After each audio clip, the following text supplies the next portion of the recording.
नमस्कार।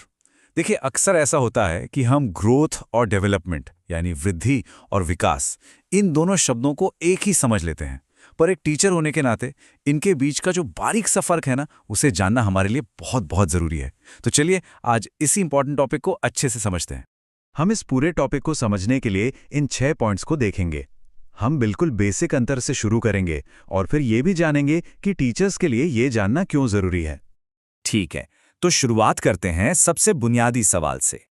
आम बोलचाल में तो लोग ग्रोथ और डेवलपमेंट को एक दूसरे की जगह इस्तेमाल कर लेते हैं, लेकिन साइकोलॉजी में इन दोनों के मतलब बिल्कुल अलग हैं। अच्छा, सबसे पहले ग्रोथ यानी वृद्धि को समझते हैं। इसका सीधा सीधा मतलब है शरीर में होने वाले वो बदलाव जिन्हें हम माप सकते हैं, जैसे किसी बच्चे की हाइट का बढ़ना या उसका वजन बढ़ना।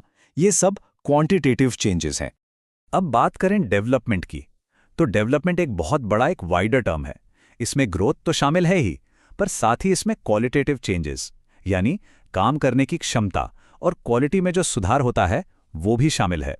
चलिए अब इस अंतर को और भी बेहतर ढंग से समझने के लिए इन बदलावों के नेचर को देखते हैं कि ये असल में है क्या।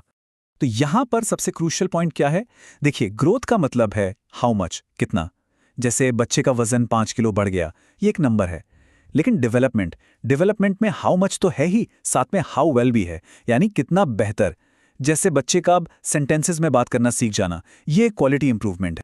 अगला पॉइंट, हम इनके स्कोप और लाइफ स्पैन को कंपेयर करेंगे, मतलब इनका दायरा कितना बड़ा है और ये किसी इंसान की जिंदगी में कब तक चलते हैं। इसको ऐसे समझिए कि ग्रोथ पूरी पजल का बस एक छोटा सा टुकड़ा है, जबकि डेवलपमेंट वो पूरी तस्वीर है जिसमें इंसान की फिजिकल, मेंटल, सोशल, इमोशनल हर तरह की प्रोग्रेस शामिल होती है। ये एक बहुत बड़ा फर्क है दोनों में। हमारी फिजिकल ग्रोथ यानी शारीरिक वृद्धि एक उम्र के बाद मैच्योरिटी आने पर रुक जाती है, लेकिन एक इंसान के तौर पर हमारा डेवलपमेंट, हमारा विकास कभी नहीं रुकता। ये एक लाइफ लॉन्ग प्रोसेस है। तो हमेशा याद रखिएगा, डेवलपमेंट गर्भ से शुरू होता है और मृत्यु तक चलता रहता है। ये एक नॉन स्टॉप जर्नी है। अच्छा, अब सवाल ये उठता है कि हम इन दोनों प्रक्रियाओं को ऑब्जर्व कैसे करते हैं, इन्हें मापते कैसे हैं। देखिए, किसी की हाइट को मेजरिंग टेप से मापना बहुत आसान है, राइट? लेकिन क्या इमोशनल मैच्योरिटी को या सोशल स्किल्स को ऐसे मापा जा सकता है? नहीं, वो बहुत कॉम्प्लेक्स है। उसे हम डायरेक्टली नहीं माप सकते, बल्कि उसे किसी के व्यवहार, उसके बिहेवियर के जरिए ऑब्जर्व करते हैं। तो अब सबसे जरूरी सवाल पर आते हैं, एक टीचर के लिए इस अंतर को समझना इतना इंपॉर्टेंट क्यों है? क्लासरूम में इसका क्या फायदा है? देखिए, ये नॉलेज एक टीचर को होल चाइल्ड को देखने में मदद करती है।